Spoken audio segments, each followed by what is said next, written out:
investors never really get it. I guess some of them do. I haven't come across many. What I see is like these established brands and trusted brands, established brands, tons of advertising relationships. I mean, in our small little, and I still think we're tiny, but we do business with 15,000 advertisers a year.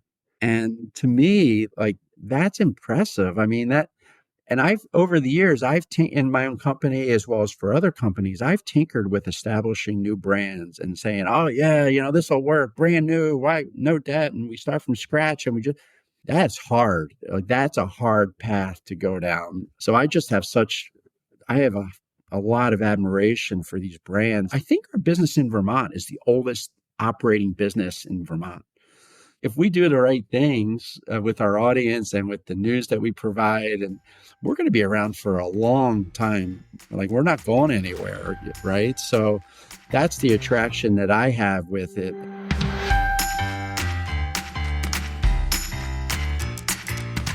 Welcome to the Local News Matters podcast, where we explore pathways to stronger journalism, better businesses, and healthier communities.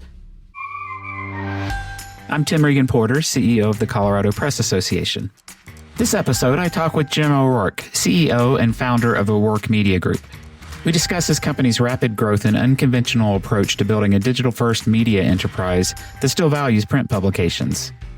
Jim shares his experience growing O'Rourke Media and talks about the key challenges he's faced, including adapting to changes in local news, evolving digital strategies, and balancing local autonomy with centralized operations. Jim's journey began when he was just 9 years old, delivering newspapers in Philadelphia, and has taken him through leadership roles at major media companies, including Gannett and Digital First Media. Now he's focused on reinvigorating local news by leaning into entrepreneurial tactics, all while maintaining a contrarian mindset towards industry trends like paywalls and philanthropic funding. In this episode, Jim shares valuable insights for those interested in the financial sustainability of local news. From his take on the future of print and digital media, to opportunities in sponsored content, to lessons learned from his time with Warren Buffett's Berkshire Hathaway-owned World Book. If you like this episode and what we're doing more generally, please follow in your favorite podcast app, leave us a 5-star review on Apple Podcasts, and tell your friends about us. This is a side project and a labor of love, and your support means a lot. You can find past episodes, full transcripts, and relevant links, and sign up for our newsletter at localnewsmatterspodcast.com, or for lazy typists like me at lnmpod.com. You can also follow us on most social media channels at lnmpod. And now I bring you Jim O'Rourke. Hey, well, welcome, Jim, to the podcast. Thanks, Tim. Great to be here. So you run and started O'Rourke Media Group. How many papers and in how many states are you at right now? Because I know you just sold one in Virginia. Yep. Currently, we're in 8 different states, 37 markets, and a total of 51 publications. And what types of markets are these? What size city, that sort of thing? Most of them are hyper-local community markets where, we're the main source of news and information in the towns. But we have, diversified a little bit. We have a really cool monthly newspaper out here where I'm working in Arizona. Bigger metro area, but we have a niche monthly. We have a few niche publications out there in, say, Delaware and a few other states. So we've wandered off the map a little bit in terms of hyperlocal news, but generally everything we have going on is in the content, space. And mostly in small to medium-sized markets? Are you in any major metros? Yep, small to medium-sized markets, but most of them seem to flank a major suburb. So we have local newspapers in and around Minneapolis, as an example. We have neat businesses out in Vermont that circle Burlington or in Chittenden County. So we're kind of in that rural market, and a lot of the markets that I go to and visit, when I turn the TV on in the hotel, the main news channels are covering some other town, and not that particular town where we have a newspaper. And where are you based out of? I'm based currently out of Arizona. So our corporate headquarters, quote unquote headquarters, I'm in a bedroom now in my house. So that's when I'm not traveling to one of our office locations. This is what I call corporate headquarters here. And so when you started a work media group in 2018, that's a very interesting story. How it started as sort of a private equity play. So before we get to that, which I really want to dig into and all of the things you've learned since starting a work, give us a little bit of your background. I believe you started when you were a kid delivering newspapers. That's right. I started delivering newspapers for the Philadelphia Inquirer when I was 9 years old, under my brother's name or sister's name. I forget because we weren't old enough, of course. Then I just stuck with it, would deliver newspapers, and I loved it for some reason. It was fun. I had more money than most kids on my block and in my neighborhood because I was out hustling, doing papers in the morning. The Inquirer, being an AM publication during high school and college, was perfect because it didn't interfere with anything else going on at school or extracurricular activities. And then I got into managing carriers as a branch captain for a number of years, and that's of course when I started driving and had my own car. And it just grew on me. When I got out of college, I didn't really go to college to pursue a career in newspapers. I was in circulation. I mean, I hustled newspapers. But when I got out of school, I ended up, getting a job in Norristown, Pennsylvania.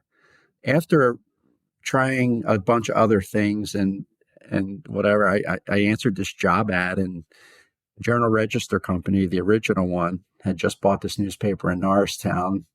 And of course, I didn't know anything that was going on back then. But when I look back now, a lot of people got let go.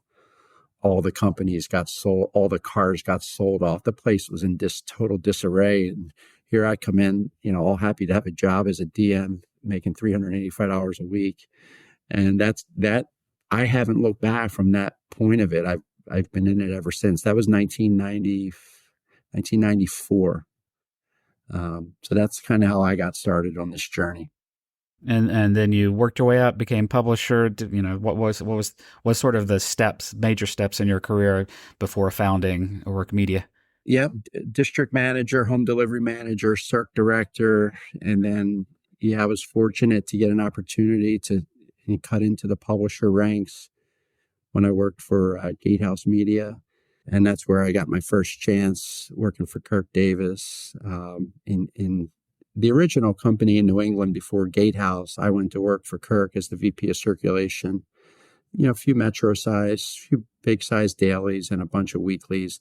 And then, within year one, the whole Gatehouse thing just exploded, and they bought us, they bought our competitor, and they were buying a bunch of other things at the time. So I was the benefactor of that, in that, I was able to run a much bigger circ department. I was, in charge of, I don't know, at the time, 156 newspapers in Gatehouse, New England, and a massive revenue budget.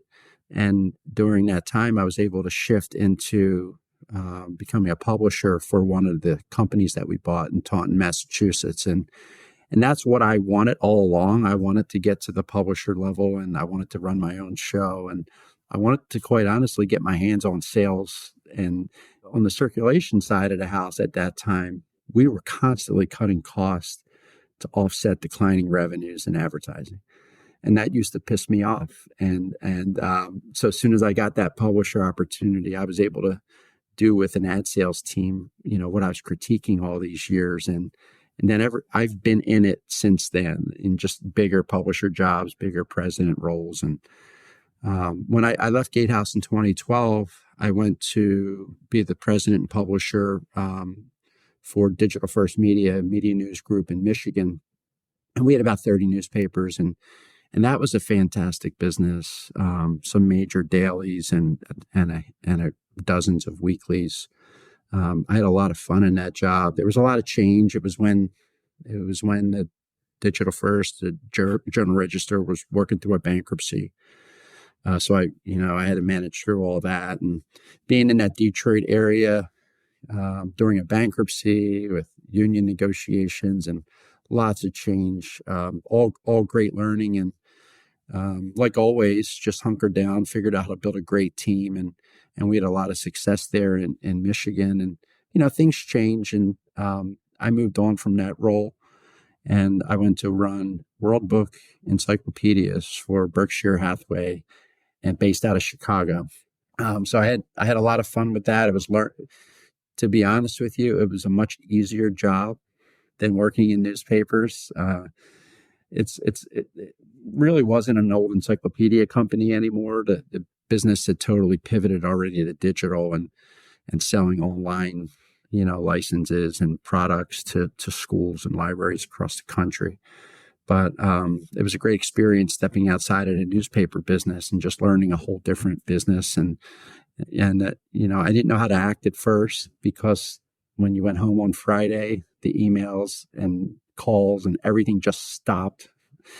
And then it restarted Monday morning. So I was like looking at my phone all weekend and thinking, what's going on here? I'm not used to this. And so it was just a slower pace. Not an easy business by any means, but it was good to step out and see something.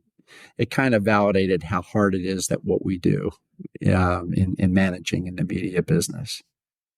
So from World Book, I got the itch. The itch always seems to be triggered by a headhunter calling and saying, hey, we got this opportunity you might be interested in. And this particular one, I was getting a lot of those type calls at the time, but this one I listened to and took because it was a family-owned or a private equity group that never sold a business. And the top guy wanted to build a media company as part of the portfolio. The company's name was Eli Global. And I went to work for them. It was a long process and it was a competitive process. There was a couple other, reputable folks in the industry that were going for this job. So they picked me and I went in and, built a pipeline and started to, prepare for the companies we were going to buy. And it was good because, it's always, people always welcome a new buyer into the mix when it comes to newspapers and what's been going on in our industry.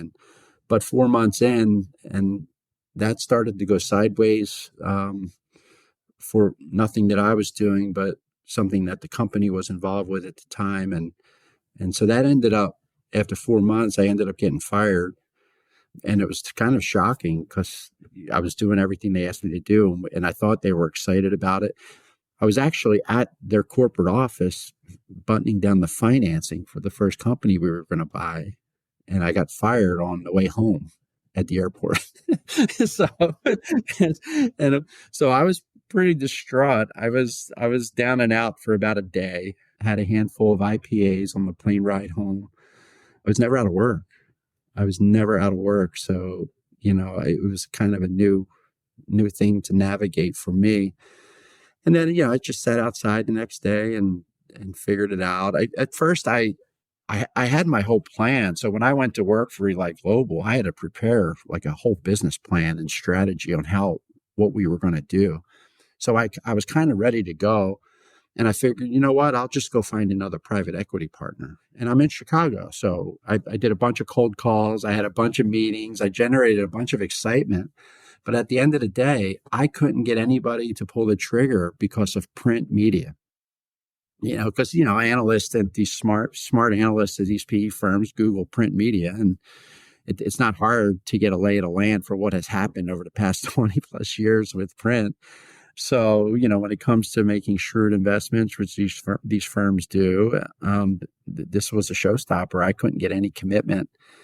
And then, I had figured out, when you work for a company, you don't learn how to buy businesses. You don't learn how to do all the capital stuff behind the scenes. And so I had so much more respect for the folks I was working for at Gatehouse after I stepped into this role. Like all these things that I had to do all of a sudden weren't so automatic. Like I had to do them and learn it. And I learned pretty quickly because I like it. I'm intrigued by how this all works and how to buy a company and raise money and all. So once I realized I wasn't going to get the funding I needed, I made a connection, when I was looking at these companies for Eli Global with Emerson and Suzanne Lynn, who owned the St. Albans Messenger, which was one of the companies we were going to buy. And we just said, let's figure this out. Let's figure out how to make this happen on my own. They were willing to do some things to help me out on the finance side. I learned how to get an SBA loan. I had some of my own money. And to cut to the point, we figured out how to get that deal done. And from that point on, that was December. We closed on that business in December 2018, and there was commercial real estate involved and all. So that was a good part of the bank structure and terms that could be managed for the business. And then, but I got halfway into that year, that first year in 2019, and I was like, this isn't enough. First of all, this business isn't big enough to support me and my family. And then I was getting antsy because I was still living in Chicago, and I was going back and forth to St. Albans every week. I was running the business, a nice $3 million company. So I started studying, well, how can I buy another company? So I did that early on and figured out how to add the second business into the mix in Wisconsin. In Kiel, Wisconsin was the first business. That's where I connected with Joe. Joe Mathis was the brother of the guy that sold me the business in Kiel. And he was part of the deal structure and had a little bit of equity in the game in terms of the Wisconsin part of my company. And he stayed on to help run the business. And the attraction when I went into Kiel was Joe had built a digital agency there in their, smaller business. And it was pretty cool what he had done pretty much on his own. And my attraction there, Joe and I hit it off. And my other attraction there was, whoa, we can take that agency and we can expand it and we can support all the newspapers that we buy. So that's kind of how the digital part of our business got started here. And then it just got crazy. We bought another business in Wisconsin and which was about an hour from Kiel, an owner that was selling and retiring. And then COVID hit. And so then we had to figure all that out early on. And COVID was an interesting time period for us because we bought 6 or 7 companies during the heat from the start of COVID to the end of COVID. So that was some serious risk taking I'm still all in on what I do personally and financially. But at that point, it was like the whole company was riding on some of these companies we bought. And we figured it out. And we got a lot stronger during COVID. I was lucky. I was able to bring some serious talent into the company, some with the companies we bought, others recruited from outside. And then as soon as COVID calmed down, we just took off. And we've been on a pretty good run. That there's been challenges. The revenue isn't always what it needs to be, and cash flow gets, stressed at times. But generally speaking, I think if I'm talking to an outside investor now, my lead pitch is, we have figured it out. And that's what kind of keeps myself and our team driven and moving forward at a fast pace. That's quite remarkable growth over, what is that, 6 years almost, somewhere around there. Going back to that first purchase, so I mean, you were obviously well steeped in the industry, but coming in as an owner, what were you seeing that the PE and the other investors you were seeking out not seeing? Was it just the size of the return they wanted, or was there something else? Well, investors never really get it. I guess some of them do. I haven't come across many. Some of them think they do, but they don't. What I see is like these established brands and trusted brands, established brands, tons of advertising relationships. I mean, in our small little, and I still think we're tiny, but we do business with 15,000 advertisers a year. And to me, that's impressive. I mean, and over the years, in my own company, as well as for other companies, I've tinkered with establishing new brands and saying, oh yeah, this will work, brand new, right? No debt. And we start from scratch and that's hard. That's a hard path to go down. So I just have I have a lot of admiration for these brands. Sometimes it comes across as wrong. I think our business in Vermont is the oldest operating business in Vermont. And so that sounds good, but it also sounds like, is it a grandpop company? Is it a dinosaur? No, it's been around 200 years. It's not, if we do the right things with our audience and with the news that we provide, and we're going to be around for a long time. Like, we're not going anywhere, right? So that's the attraction that I have with it. And investors don't give a crap about that. Most in the PE world want a return. Like, if I invest X, how fast can that triple and quadruple? And I learned right away after a lot of pitches, even as I've been established as a company now, it's easy for me to go out and raise money to try to do more. But this is not an invest and exit type of a business. And I learned that even when I was working for bigger companies, because I didn't realize it at the time, but the expectations were always unrealistic. And at one point, for a segment that I was responsible for in Gatehouse, we were running my region at like a 25 or 26 or 27% profit margin. And like, this wasn't that long ago, maybe 10, 12 years ago, 13 years ago. And it wasn't enough. It's like, so I'd be pulling publishers over the table to cut costs, in a business that may have been running at a 35% margin, because I was doing what the company told me to do. And now when I look back and I'm like, oh my God, I would kill to own the Taunton Gazette right now. the business that I ran from 2008 for a few years. And, the thing was a cash cow, $5 million company making $1.5 million a year, and it was never good enough. And so that's the beauty of course, you got to make money, and, you got to be profitable to fund everything you want to do. But the just as important part of this is the freedom to keep working to build a company that doesn't act like what I just described. And we don't act like that. We're not in this to turn this and sell it in a year. Like, I don't have an exit strategy. We're going to be in this for a long time. Yeah. And the markets you're in, the types of papers you're running, I think are often underestimated by people outside of even inside the industry, because the big metro dailies get a lot of the attention, and certainly they're important.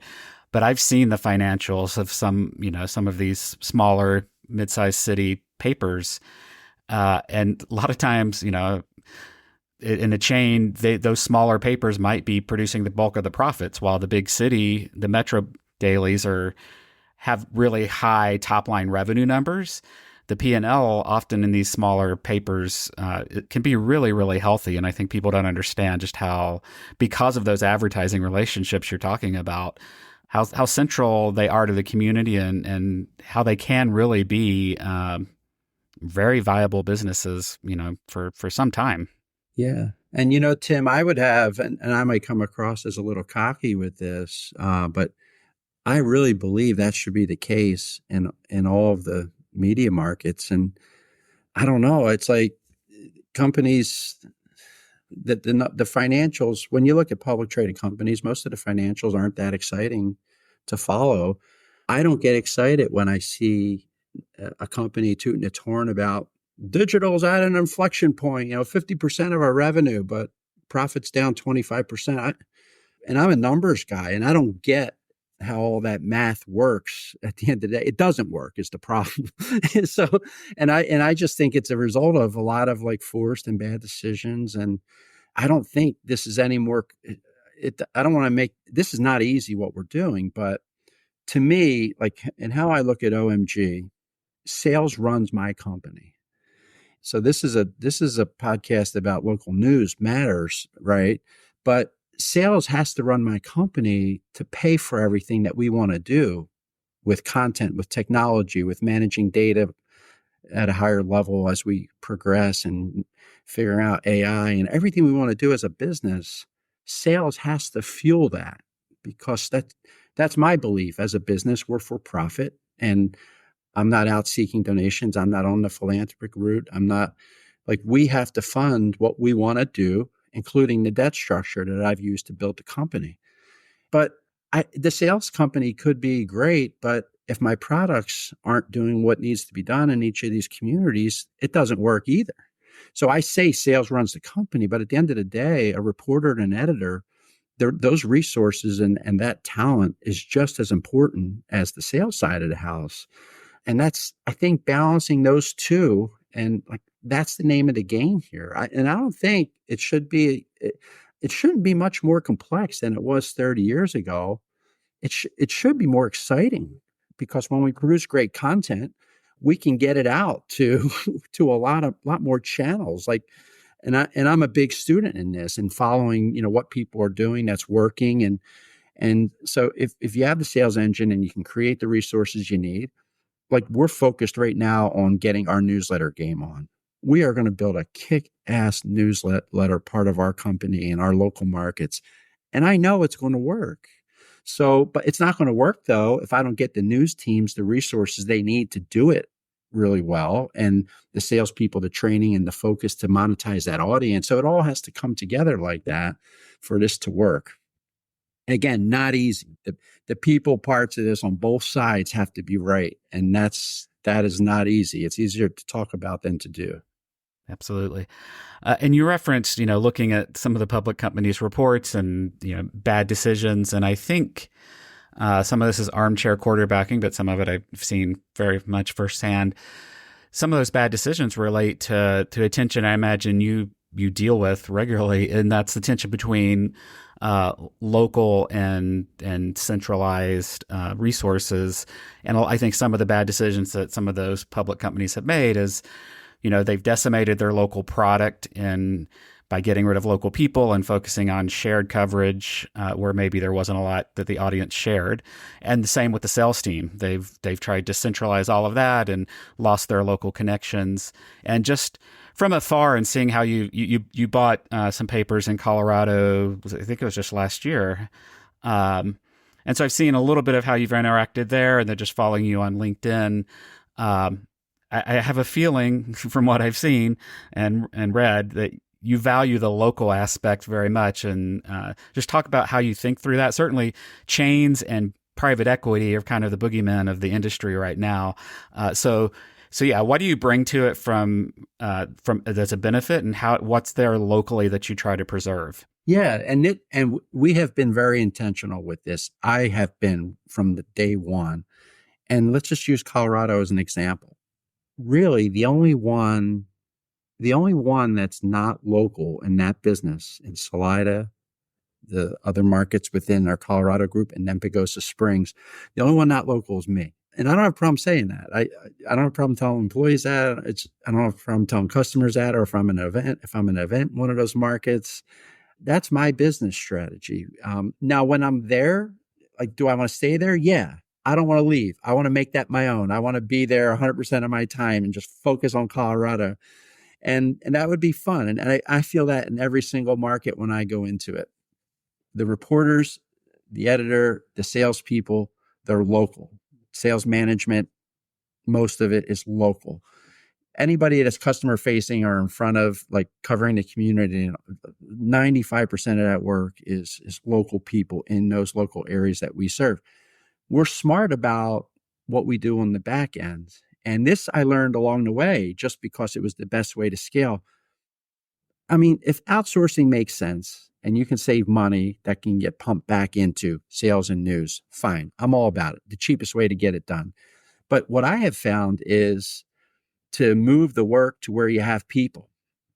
Our two graphic designers in Vermont design ads for our team in Minnesota. We have somebody that's in charge of process and IT that works in Hudson, Wisconsin. She's very pivotal in supporting Colorado on anything that can surface on the back end, process improvement related, technology, systems. So, like, we streamline, our processes are consistent across the board. Any one of our markets you can plug in, and we can support each other no matter where anybody is. So the work is shared. We create jobs by doing that. We protect and maintain jobs with this approach. I don't have any intention to outsource ad design. My ad designers are talented. They're in the markets that we serve. They might do cross market, but I like that. I think that's smart behind the scenes. Our director of digital fulfillment lives in St. Louis. She's not in any of our markets. And she is fantastic. We've kind of, and that's something, quite honestly, that came out of COVID. We learned the value of office and hybrid, like a lot of companies did. And we've maintained that is if you have the right people that are driven and and can work independently without a whole lot of supervision, it works brilliantly. And that's kind of what I think is one of the things that's working for us.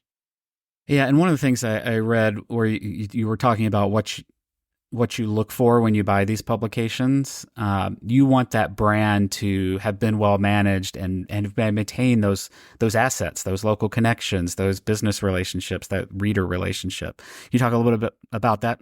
Yeah, I mean that just makes if there, you can make an argument that why would you buy newspapers? Why would you take this headache on? Why not just? And I've worked through this on my own in my head as to like, why would I just keep buying these newspapers? Most newspapers I've bought haven't been thriving. You know, that doesn't mean they weren't well run and they weren't still generating cash flow and profit and had respectable brand. I'm just saying, like most people selling their newspaper business, they're selling it because nobody in their family wants it, or they're at the end of their run. They want to retire and do something else. But very seldom have I bought a company and have it just take off on its own. So that's part of when I look at these companies and like the brand still being relevant and the content still being strong, some resources still being there in sales, and cash flow is important. I mean, when you use debt to buy companies, the cash flow has to fund, all the resources plus that debt structure. So that's why I try to hedge my bet on this being a great company. Like when you're doing all of your performance and assumptions before you buy, you have to say, all right, well, this has to pay X for the loan. And then we know at this point what it's going to take to build digital and what it's going to take. A lot of times, I would say in 90% of our deals that we have done in 6 years, we end up having to pay people a lot more money in all the key roles. So we've made a concerted effort to pay reporters more money to keep them from leaving so fast. We've had to invest in our sales structure where sometimes a company you can get away with paying under market, but if you want to sell digital and you want to sell omni-channel and you want to really grow revenue, we're serious about growing revenue. So we put our money where our mouth is to get the best sales talent we can get in the markets we're serving. So all this stuff comes together. Now, I've taken on some distressed businesses as well. If one of the business deals we bought during COVID was they were shut down at the time because they just financially couldn't make it anymore. So that was a case where you go in and you bet on the management team you have in place and your own company's ability to turn it around and do what the previous owner couldn't do, including building positive cash flow. So I'm not afraid of those situations. It just has to be right. The financial part of it has to be right. And it's got to be not airtight, but the path forward has to be pretty direct as to what we think OMG can do if we got our hands on these assets. Yeah. And, there are a lot, hundreds, thousands of small print publications around the country, and a huge percentage of them are, the situation you're describing. It's a family's owned it, and the kids don't want to take over, and they're going to need to turn it over. And I think there's some warning there that you want to preserve the core value of your asset, right? Before everything declines too much, you need to make sure you keep your journalism strong, keep those sales relationships, and think about that evolution. For these small family-owned publications in particular, I've talked with a lot of them, and some of them are very weary to selling, particularly to an out-of-state chain. What do you say to them to alleviate fears that this is going to be one of those horror stories they hear about? We have a little bit of a track record with this now. And, everybody that I've bought a company from was a really good operator, had really good connections and roots in the communities and in the industry. So you can do your homework now on who you're selling to. And I know if you call one of the owners, the sellers that I bought from, they know how it has gone. Because I do exactly what we say we're going to do when we go into a market. So I get disturbed and a little agitated. Like say in the Salida business acquisition, I didn't even view Arc Valley Online as a competitor candidly through due diligence, I didn't view them as a competitor. And they did a nasty story early on, and I felt it was kind of interesting to me and I called the guy, I forget the gentleman's name, and I called him. I'm like, before you did this story, first of all, what did you accomplish? And your website says you're the truth or something, that you report, or the truth matters, and you just printed a bunch of stuff that's not true about my company. And then so I was all worked up about that at first because I was pissed, and I was basically a hedge fund from Chicago or Arizona, I forget at the time, and they said a bunch of BS about like this they basically locked me in with hedge funds, and I took offense to that because that's just not how we do business. And if that reporting entity, that the Truth Matters, did their due diligence, they would have known that about me. I mean, who did you talk to? Oh, we talked to one reporter. Where? Of course, they wouldn't tell me. And because, I mean, maybe we had a disgruntled reporter that left at some point over the last 6 years. Who knows? But now I don't see that entity coming back and saying, wow, because I can tell you, and I'm not egotistic about this, but my team in Colorado is killing it. We have a new editor that's doing a fantastic job.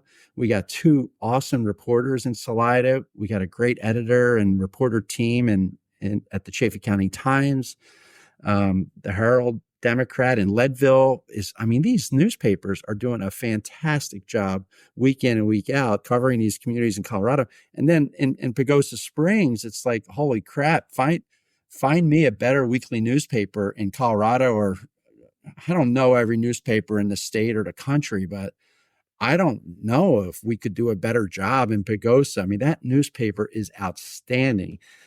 And Sherry and Randy and the team there they were already in place. I've just bought it and said, whoa, I'm going to stay out of your way. I'm going to work with you on building up the business, on building up digital and getting more efficient. And so to me, like if I did a bad story about a peer company, I'd be big enough to go in there and do a positive story 2 years in on saying, we were wrong about this, and then whatever. So that was a hot button with me, but it's a long-winded answer to your question, but we don't always do the right thing. I mean, you make judgment mistakes at times, you make people mistakes at times, but generally speaking, I think I'm pretty happy with how we transition businesses into our company. Talk a little bit about the digital side of it and helping. I imagine most of these papers you've bought, I'm sure there were exceptions, but most of them probably did not have the strongest digital side of their business, right? So what's been your approach to building that? That's a great question. With the exception of our business that I alluded to earlier in Kiel, just about every market we bought into was at zero digitally. They may have been tinkering with audience growth online and paywalls, dysfunctional paywall strategies, just for the reason that we're not putting our stuff out there for free. So as we sit here today, from a macro perspective, we're right around 30% of our total company revenue is digital. And that's been pretty stagnant for a year and a half for a lot of reasons. In some businesses, digital is more relevant than others, but generally we go in and like, I'm anti-paywall. So if there's a paywall up and we go in, we drop it. In some cases, in the case of Pagosa Springs, they still have a paywall up because they believe strongly in, keeping their news behind that paywall, and it helps print and all that. So that works for now. But at the end of the day, our strategy is no paywall, and we're betting on monetization through advertising of the audience. And we've seen that. I mean, the problem with being free online is we can negatively affect print readership and print subscriptions. But I've been okay with that because print subscriptions in a weekly newspaper they don't pay the bills. It's 5-10% of the revenue. And in a lot of cases, it doesn't even cover the cost of a reporter. So why am I going to keep my audience down and not get in a position to take advantage of first-party data and newsletter strategies and building up multiple channels? So pretty much regardless of the circumstance, we're going to drop the paywall. We're going to focus on providing great news and get better at it, more timely. Don't let the print production cycle run the show when it comes to what we publish and push out. That's still something we're fighting, believe it or not. Like, we're still too print centric in some markets, and the more progressive publishers and editors get it, and they're knocking those walls down. In other cases, we still got some work to do where the lion's share of the work for our Friday publication is happening on deadline on Wednesday. I don't get that. I don't like it. So we're in the process of changing it. The other big factor is recruiting, hiring, training, the internal support. The digital agency within our company is a really big factor to our strategy. Content is in the center of everything we're doing, but on the revenue side, the agency, you have to be cutting edge. You have to be on the right side of understanding digital, because ultimately that's what our customers want. And and even in our rural markets where you think digital isn't as much a factor, that's BS. Digital is a factor and a necessity in every single market we do business in, and I would say every market in America. And investing in the agency our agency is internal. Everything we do, we fulfill internal. Our team is internal. Our agency, one of our agency's biggest jobs, if not biggest job, is to work with each of the markets on what they need to do to build new revenue. And ultimately, done right, we have proven that when you do this right, it does produce cash flow, and it does go into the pot that you need to have a viable business. So they're working hand in hand. The core newspaper operations have fueled the birth and growth of an agency. Now the agency drives the revenue growth that you need to continue to have what I think the strategy ultimately needs to be. How does this business look when you're digital only with content, and then you got a digital agency, and then you do other things that publishers, quite honestly, have always been great at, whether it's printing and design or just figuring out different lanes of how to generate more revenue around your business assets. And that's where I think print falls still. Like, print, I think, is still going to be a viable medium when done right, when the product is great and the price is right. You don't gouge people with the price. I think print will be a relevant part of our business for the next 5-10 years. And I think we'll have arrived when revenue is 50-50. When half the company's revenue is print and half is digital, I think we'll be sitting at a business that starts to settle and becomes easier to manage for growth. I like your approach to the paywall. I think the industry push towards reader revenue, first of all, doesn't have to require a paywall. There are all kinds of ways you can monetize readers.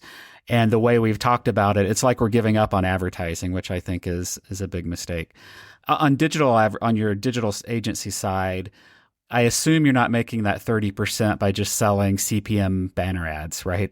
Are you full service, and are you trying to resell Facebook and Google, or what are the components that you have found really that are meaningful? We're full service, and the channel we're most hyper about right now across our company in every market is, you guessed it, sponsored content.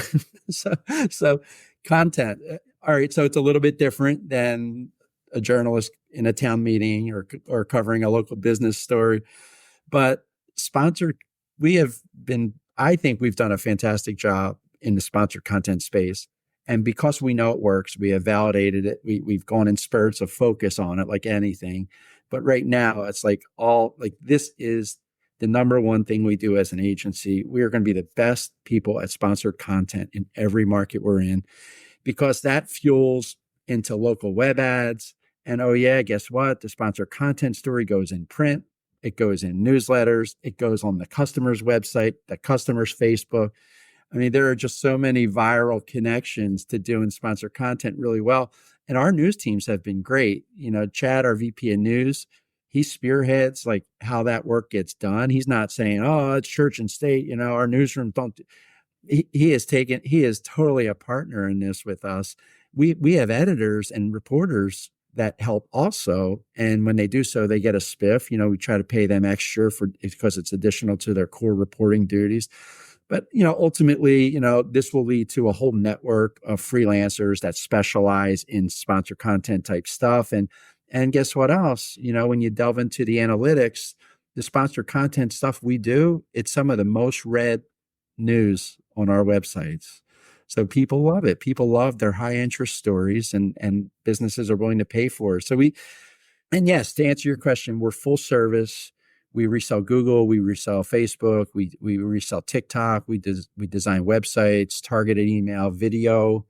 We can pretty much put a program and solution forward for any size budget in any segment. And I worry about that sometimes. Are we too eclectic? Are we trying to do too much? But that's our business assets. 75% or so of our customers spend less than $2,000 a year with us. So if I say no, like I know one of our competitors, a peer public company out there, they won't do business with anybody that doesn't spend $2,500 or $3,500 a month. And I think if we took that approach, that would be very short-sighted, and we would lose out on a lot of revenue growth potential. Now, can we play in that space? I mean, we have customers that spend $2,500, $5,000, $10,000. Our top customer spends $30,000 a month with us. So that's what the impressive part of our team is. We have talent that can operate in that space with the best people in that agency industry. So I look at it as the best of both worlds with how we're trying to go at this. Yeah, and sponsored content, I think we're starting to see some of the ideological purist, the barriers coming down, and people are realizing this is not the scary version that John Oliver did a big report that we see on TV where people are confusing editorial and advertising. This is very different, and this is something that I saw coming, a long time ago. 10 years ago, I was at a night dinner with Chris Hughes, a former Facebook guy who had gotten into magazine publishing. And I said, this is sort of one of my fears is that, and I think we've seen it over the past decade of companies, as our power has decreased, especially, they're going straight to the audience, right, themselves, but they don't have the skills that we have, nor do they have the community assets that we have. So we can either let them keep growing into that space, or we can step in there and say, hey, we know how to tell a story. Let us tell it for you. And we've also got some distribution platforms for you. Yeah. And the smart editors and publishers, speaking to our company, Bridget Higdon is our publisher in Vermont. And we hired Bridget as a digital reporter during COVID, right out of college. And she just boom, boom, boom, just promote it. And now she's the publisher for this group. And she comes from the editorial ranks. And we have other people like this too in the company where they understand. You go to the St. Albans Messenger website, what's sponsored and what's not. It's very clearly tagged. There is separation, but to have an editor or publisher embracing that instead of saying, oh no, that goes against the grain. That's what wouldn't work in our company.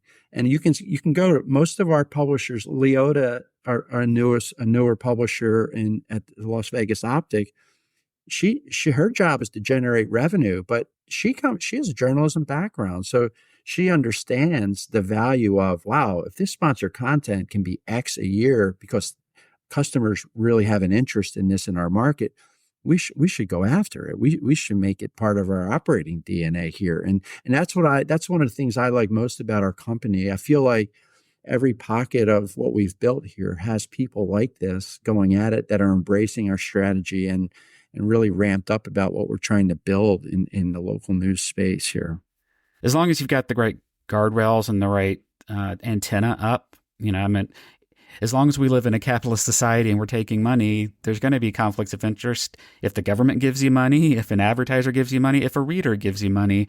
I was just talking with the team that wrote Reviving Rural News, and I was shocked at how many publishers really didn't want to take large donations from people. I was like, well, you got to take money from somewhere or you're not going to be in business. So as long as you understand what the potential for conflicts are and you manage those, I don't know why you'd write off the whole category. Fully agree with that. So we've talked a lot about digital, but your publication in Milton, Vermont, just relaunched their print publication that they had stopped during COVID. So talk to me about going back into print. I was so proud of that first edition. It looks beautiful. The design is perfect. loaded with ads. And this is just, hey, they were a victim of COVID. We had 3 weekly newspapers in Chittenden County there in Vermont. And, we lost a bank and a few big advertisers. The group of weeklies was already stressed financially. They weren't doing well before COVID. And it's almost like the COVID and we're stopping our advertising was the knockout blow. And at that point, it was a lot of just do and think later. And that's what I did. I just said, I'm not going to keep printing these newspapers because we don't have the backing to lose money here. Who the hell knew at that point how long COVID was going to last? I mean, when we stopped printing those, like things were shut down. Like you couldn't leave your house at that time. And so anyway, we learned very quickly when things normalized and when we got the right. We worked through a lot of turnover in Vermont during COVID as well. It's like people woke up one day and said, I'm going to go do something new with my life. And so we worked with turnover with key news positions, key sales positions, and a lot of other things in that business. So when things normalized, we got the right people in place. We just felt, and I give Bridget a lot of credit and the whole team there in Vermont, a lot of credit for saying people really want print back in this market. And our first pub there that we brought back was in Essex, which was the town over from Milton. And Essex came back last August of 2023. And, the team did a fantastic job. The paper's awesome. They're really doing a good job balancing monthly print with everyday digital and newsletters. We can get better with newsletters, which we're working on, but I'm really liking this model. I don't think monthly print works on its own. But the reporters in these cases, like if you look at that Milton website today and compare it to the print product, I mean, Milton is the newspaper of record in Milton every day of the week. Like things are posting to that website every day. And the same is the case in Essex. And then we're coming over the top with a monthly newspaper that's done really thoughtfully and it's more enterprise, news driven, more like, not everything's as timely as you would be. But to be quite honest with you, not everything's timely in a weekly newspaper either. So I think we're really finding our stride with this. And look, if the monthly helps fuel the growth of a digital media company that could stand on its own in Milton, Vermont, 5 years from now, this could end up being the smartest thing we do. What we do know is digital alone did not work. Like we didn't close shop completely in these towns during COVID. We went digital only, and we maintained a reporter and we maintained sales focus. And we proved pretty quickly that Milton.com alone, Milton Independent, it's not a viable business yet. So that's why I'm so engaged into like how this monthly thing could work. Because from an advertiser perspective, it's gold. I mean, we're in every mailbox in town. 100% of the households in these 2 towns get this newspaper once a month. That's a great cost-effective offer for an advertiser.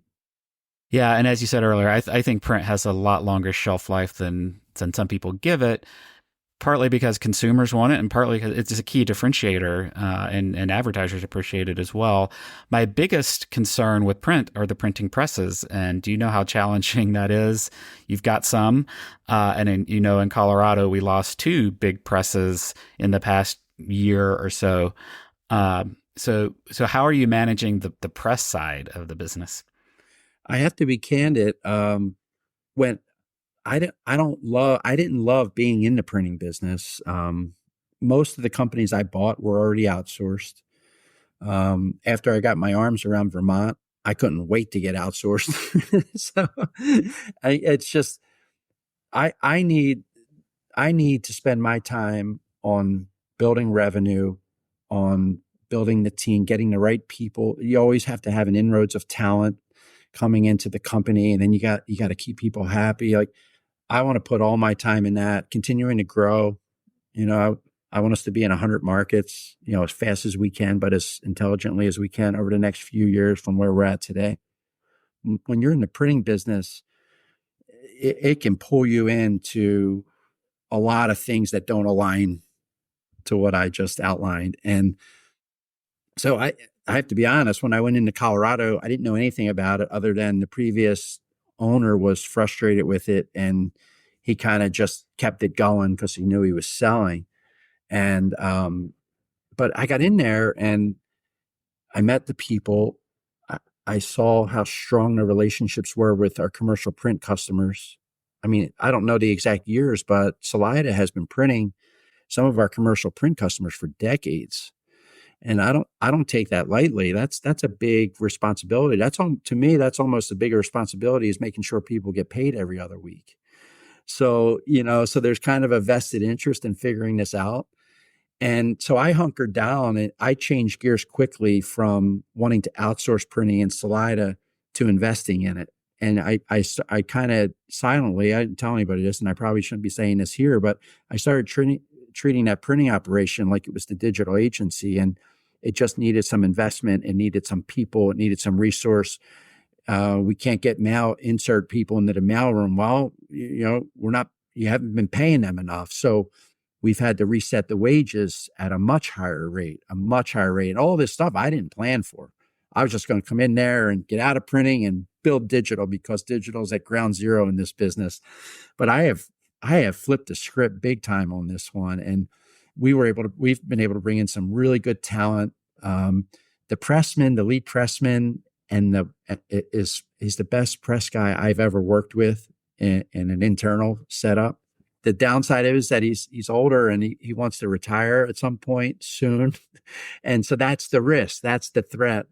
It's so hard to find somebody to come in and run a community gloss press.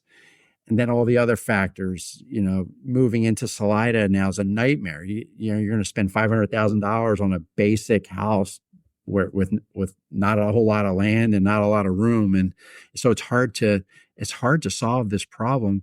We're lucky because we got Morris, our top pressman. We got one down guy in the press room that's been doing this for 38 years. And, so we got a good thing going on. Our commercial print customers love the service we provide. So I'm in it. I'd like to expand it. We've recently taken on some new printing customers. We're printing Aurora Sentinel now. Dave moved his business to us last month, and that's going exceptionally well. He's pretty happy with what we're doing, and we're happy to do it. So we're just playing. We also print in Pagosa as well. I've spent a lot of time with the team in Salida on building out things. They're doing all the work now. I'm not in there running the press. I just try to help them with whatever I can for resources. But in Pagosa Springs, I have spent, since September of last year, I've probably spent 20 minutes on the press, the pressman, and printing in Pagosa Springs. Guy, Robert's been printing there. He's independent. He's efficient. Him and Sherry work together, my publisher, on keeping things going. In that case, we just print ourselves, and we have one smaller commercial print customer. And look, I could come in and be bullish and say, I don't want to be in the printing business, but I know two things here. When you have the right people, it works and it's profitable. Pagosa is a very, very, very profitable business. And so whatever we're doing internally, that's not something to disrupt. We're going to keep it going. And from what I understand, with the right maintenance, these presses can run another 10, 20 years. And so that's where we're at with printing. And we still print in my business in Delaware as well. We have a niche advertising business in Seaford, Delaware, and we print 45, 50,000 papers a week. And that team as well, just great press, great team, great pressmen, all the operational firepower in-house, profitable business unit. It's almost like, you have good control over what ends up being a very important part of your business. Last time I checked, print revenue is still 70% of what we do. So behind the scenes, we treat it like that. Yeah. Yeah, so that's a good endorsement for any foundations or investors who are getting approached about printing presses. That's my biggest concern for print is not the demand, it's the supply side. And it's challenging. You have to deal with everything from tariffs that jacked up the price of paper and ink to outdated equipment to finding the people. That's a big problem. The they're aging out. My understanding too is the biggest issue, what's impacted newsprint is more than anything else is Amazon, that a lot of the manufacturers went to producing cardboard boxes because that's where the demand is. So that's why newsprint has gone up so much. I still don't understand after many conversations what the tariff issue is. I didn't notice it until a charge for plates went up 80 or 90%. And I still don't understand what's going on. I think there's some kind of a meeting this month in Washington about this. I don't think the sales guy's BSing me that sells plates, but our plates went up like 80 or 90%. And apparently it has something to do with them being manufactured in China, and they're either going to fix it and resolve it and eliminate it, or it's going to continue. I'm like, you can't even make this up, but it's what you deal with in the printing business. And overall, there's always things like this coming at you in what we do. And you just you gotta build to absorb it and adapt, right? That's the only way I know how to deal with these things. And then the last question before we get to the rapid fire, talk to me a little bit about working at World Book. That was, of course, Warren Buffett's never been shy about going against conventional wisdom and investing in businesses, sectors that people had written off. But, the encyclopedia business is certainly one of those. And it seems like there are a lot of parallels with our industry. But, you said it wasn't really it wasn't a print encyclopedia business by the time you got there. So was there anything about the evolution there? And you even alluded to the pace was different. What did you take from that experience coming back into the industry?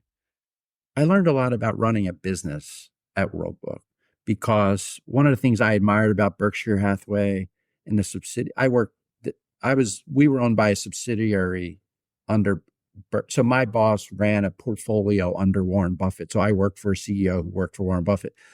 And I really admired the autonomy. Like, we had our own business office. We had our own bank accounts. We had our own, you were really on your own. And even though it was a smaller company at the time, I dealt with a lot of things in that business that I didn't have to deal with in the corporations before that I worked for.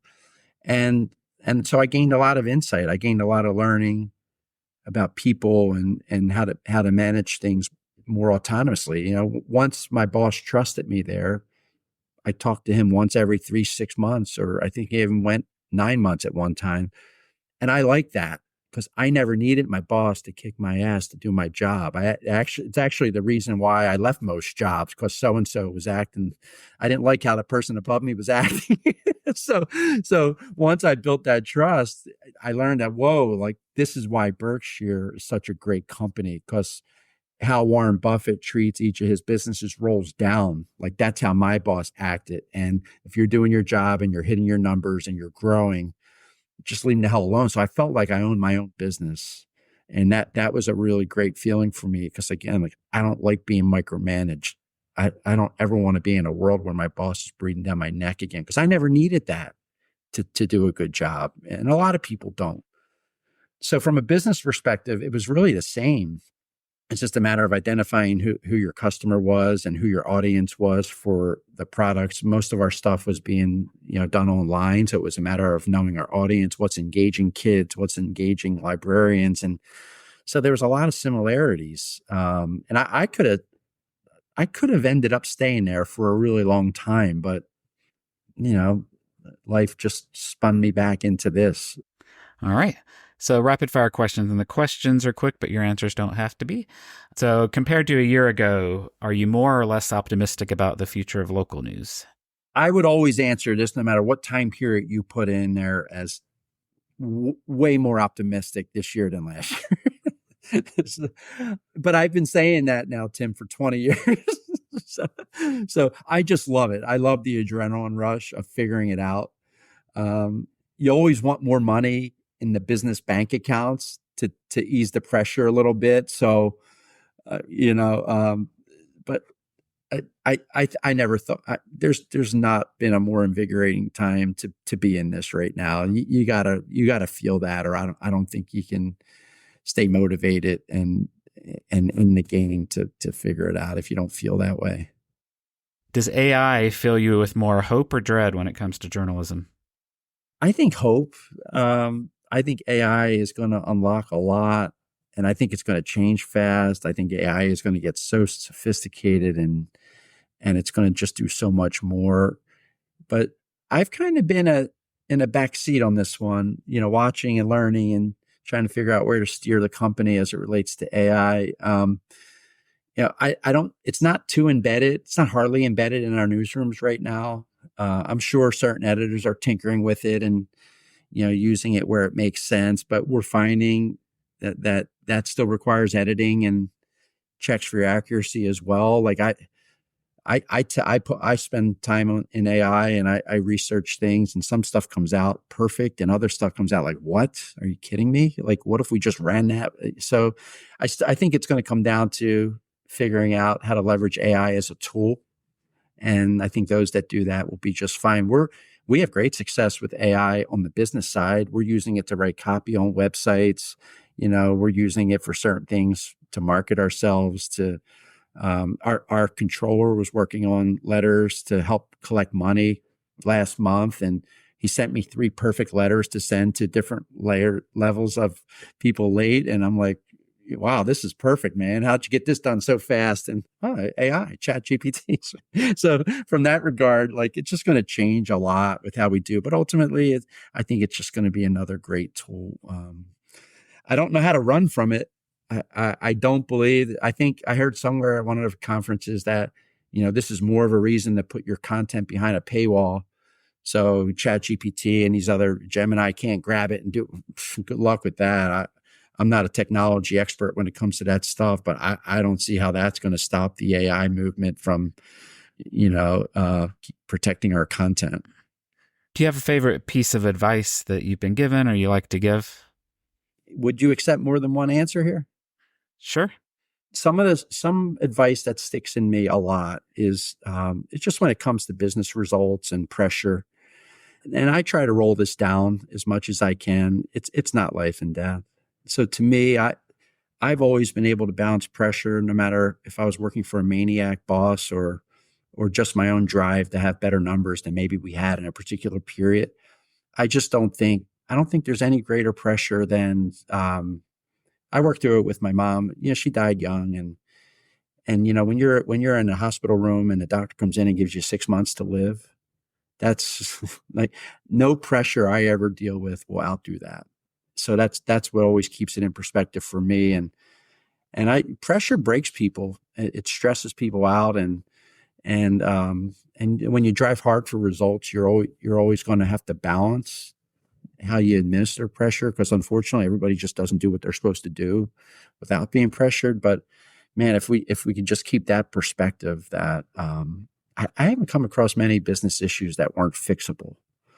And that's what I try to encourage. And the life and death thing is pretty sage advice. I learned early on that impatience is a good thing. I learned it from a test that a company did with me, decades and decades ago. I thought it was a negative, and I was like, oh crap, I'm impatient. But I learned over the years, lots of maturity and a lot of experience since then, that you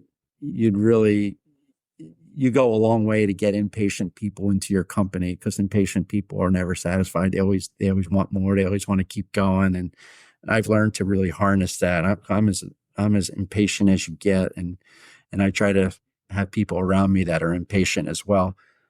The gentleman, Merrill, who sold the business to me in Salida, said something very nonchalantly to me over dinner one night before we had bought the company.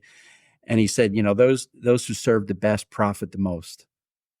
And that stuck with me. Because man, and then as you study that more and you read books about people, and that a lot of successful business people, that's core to their belief, and that's core to the way they behave as a company. So that was pretty impactful. Is there a piece of common advice or conventional wisdom that drives you crazy in its simplicity or oversimplification? I don't want to take shots at companies and people betting on these things as an industry, but paywalls and digital subscriptions are not the solution for the local news media industry. It's clearly working for New York Times and those big time niche brands that can clearly have figured it out. But I just don't. I think it's really simple path forward to not do that. And I don't think begging the government for assistance is a viable path forward. Again, I hope it works. I hope all the movement to get government to knock Google around and kick back money to all these local markets. I can't visualize how that's going to happen. I can't visualize calling Google and saying, "Where's my share?" Or, "Hey, you didn't wire the money to me this morning for all that news you stole from me." And I could be nonchalant and uneducated about it, but my gut instinct is telling me that I wouldn't want to bet my company's future, especially with what's going on now in government and politics. I just would not. I wouldn't want to be hinged to that right now. I think the path forward is for us to figure out as business people. And again, I do hope others that are betting on those two tactics, I hope it works. I sincerely do. Do you have a favorite failure of yours? Yeah, favorite and failure is a tough one to to answer, but our expansion into Virginia was a failure, and it was probably my biggest mistake since maybe in 10 years. And selling it was the right thing to do. A couple of our key people got hired, and they're really going to enhance the ARL Now, which is a really neat business, by the way. Scott's really done a good job figuring things out. Any digital entity that's been around 15 or I forget how many years they've been doing it in a very competitive market. I watched him for 2 years so it wasn't hard. Like, I called him out of the blue on the weekend and said, "Dude, you should buy the Gazette Leader. This would help your business, and it's not working." We could have made it work there, but the market's too competitive. We had a hard time getting the right people in place on the sales side, and our model doesn't. Again, like, if I go to Virginia and live there for 3 years, I could build a fantastic media company, but that's just not my model. And a few of my key lieutenants getting stretched into Virginia didn't work either. So in this case, selling that was the best outcome, but that doesn't hide from the fact that financially, this was one of the dumbest things I ever did in 10 years. You know how stressful this business can be. And I imagine as you've acquired more papers, it hasn't gotten easier. What's one thing you do to restore yourself and maintain your sanity? Yeah, again, that's a tough one. That's a tough one thing answer. Training, 4 times a week, really into weight training and hiking complex mountains. And I like Robert on Shark. I'm a big fan of Shark Tank, and I follow him on one of his blogs or podcasts or newsletters, and it showed him running one morning. I think he runs every morning or something, 5 or 6 miles, maybe more. And to me, running is painful. I hate running. It's like watching paint dry. It goes so slow. And he was saying it too. He's huffing and puffing, and I thought he was going to stop. And he did an interview after, and I thought he was going to say he loved it. And he's like, "I hate running, and I do it because it's my hard. Like, this is hard to me." And that really stuck with me. And I thought I kicked back to hike. I love it out here in Arizona. We got some ridiculously complex mountains to hike. And when I'm hiking the mountain, I'm thinking, there's no way building a sales company is this hard. There's no way building a sales company is this hard. And hiking sucks. It's painful going up the mountain, and I'm always about time and measurement, so I'm trying to do it as fast as I can. But it gets me away from the grind. It really rejuvenates my mind. I listened to a great podcast last night. As an example, I walked 5 miles just around my dark neighborhood, and I listened to like clips of the Rockefeller story. It was 55 minutes. I walked 4.5 miles in that 55 minutes. I felt like I learned a ton. I disengaged from the day to day. I listened to, holy crap, like, that's what Rockefeller did. And so things I heard, unfocused, not tied to my email, not looking at my phone, that was pretty cool, and that works. And I can't lie, like, having few cocktails, IPAs. Happy hours out here have really grown on my wife and I, where just 3 o'clock, all of our East Coast business is kind of slowing down. Midwest kind of slows down. And so 3 o'clock is like some ways the end of a work day here. So, you get on the golf cart and go get a couple beers and grab some bites. And that is rejuvenating as well. As a leader, how do you think about making sure your team is taking care of themselves? There's a real competitive spirit in the company with a big group of us. I'll clip my mountain results from Sunday and send it to, Emerson, who's out in Colorado now, the guy that bought the Vermont business from. And hey, what do you think of this? And that leads to a text exchange back and forth.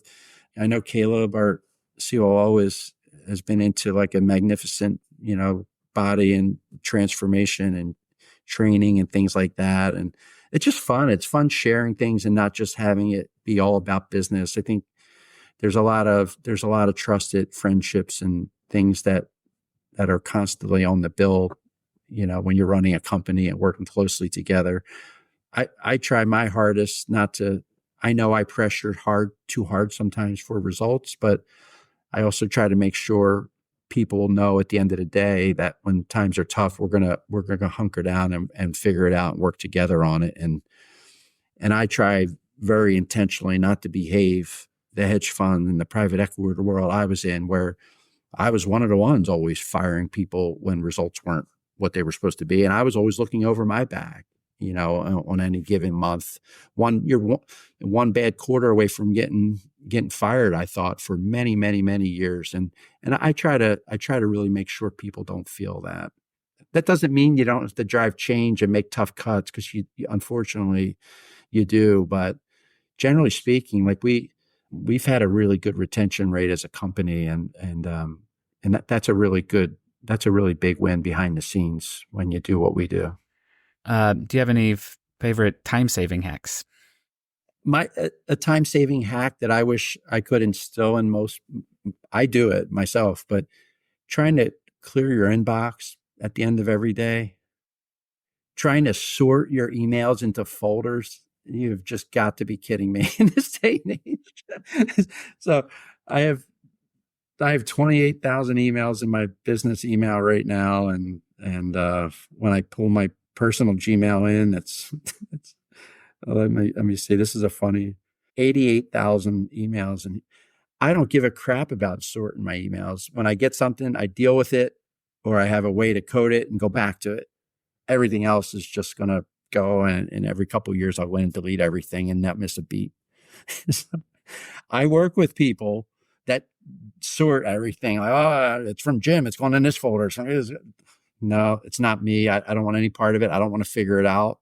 So I view that as a time-saving hack, and it's a strong recommendation I have with people around me. I would second that. Merlin Mann was a productivity guru of sorts 10 years ago, maybe longer, was very popular, but he gave a talk to actually Google about inbox zero. And that was one of his first tips. It's like, don't be precious about this thing. The search works really well. Like, just archive it, move on. Yeah. And if you're engaged, like, you remember where things are. It's like having the messy desk. You knew where something was. And now, though, the problem is you get so many stupid emails in a day. So trying to sort that, I'm sure there's a way to have all the nonsense go into a folder, create a label, do all that. We have people to do that brilliantly, but that's not me. And to me, it's a big waste of time. I want a reward for growing cash flow, revenue, audience, print subscriptions. You don't get any award for having a clean mailbox at 5 o'clock every day, email box at 5 o'clock every day. You should actually get penalized for it, in my 5 years out, what does success look like for OMG? 5 years. I'll go a little bit off the ranch here with a comment. I'd love to be 5 years with the right capital investment from an outsider. I haven't figured this out yet. It could be PE and a good, there is some good PE out there, by the way, they know how to get money, and it's the only thing holding us back right now. Getting more people in that can sell advertising and capital to open this up. So I'm always on the hunt for the right patient, behind the scenes investor that doesn't want to try to tell us or tell me what to do. Just you're going to get a great return. Sit back and enjoy it, and then help us when we need money, help us when we need whatever other things an outsider could do. I don't claim to have all the answers, so there might be some business advice here that I'd always be receptive to. But I think 5 years from now, I'd like to be $100 million company. And candidly, like what really intrigues me behind the scenes, and I've started to do some work on this, is to switch this over to an ESOP owned company. And I think that to me that's a goal, because I think it could be really impactful.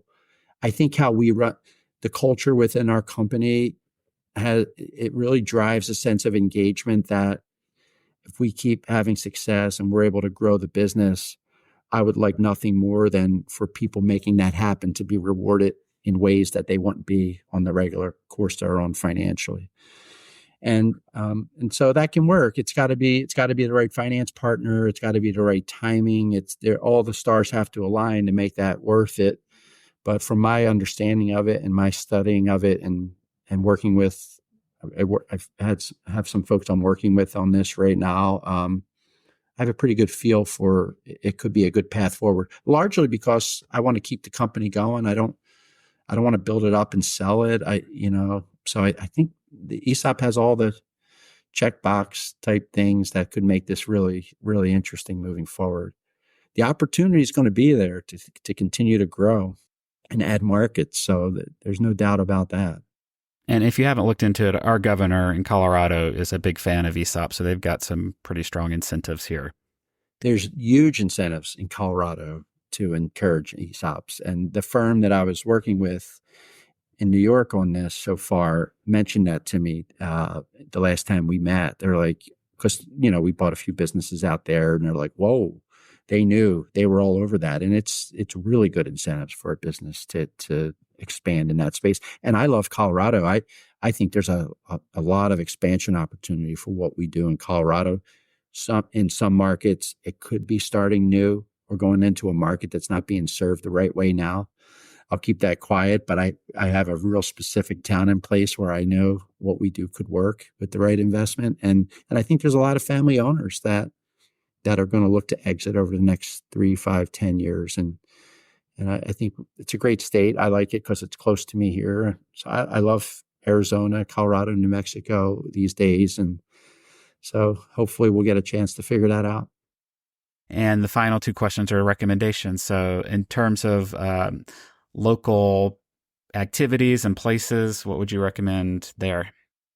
I see this all the time on the mountains around here, tourists and people coming into town. Hiking is definitely one. I've had spurts of golf with my son this past holiday season. If you're into golf, I mean, this is one of the golf meccas in the country, I think. You could really have a lot of fun with that out here. Just like most bigger cities, there's a fantastic lineup of restaurants and places to go eat.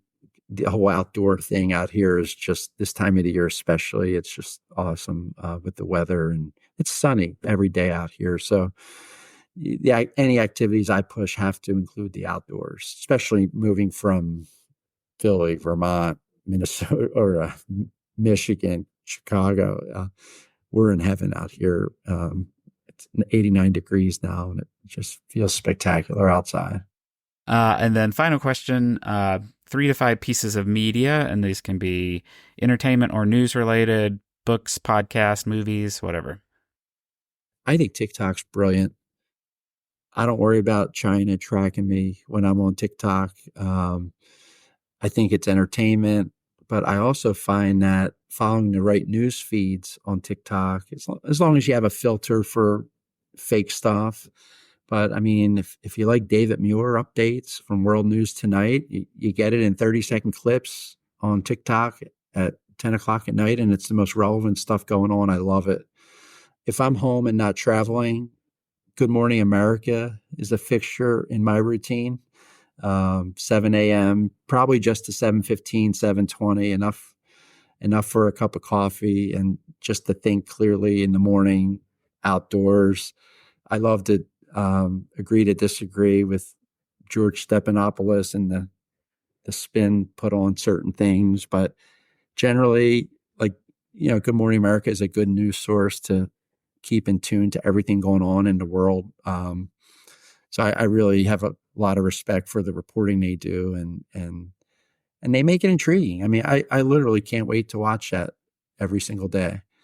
I love New York Times on my app, on my phone, just reading in between whatever I'm doing. That's a big part of things. And from a learning perspective, the LinkedIn platform is powerful.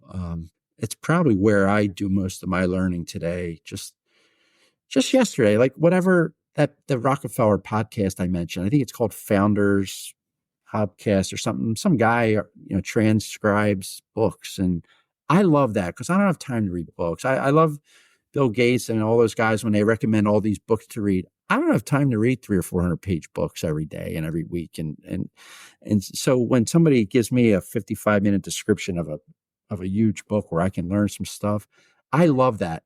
And I wouldn't have found that if somebody posted it on LinkedIn. And the Rockefeller thing caught my attention. Like, here's the 30 things Rockefeller said in his book.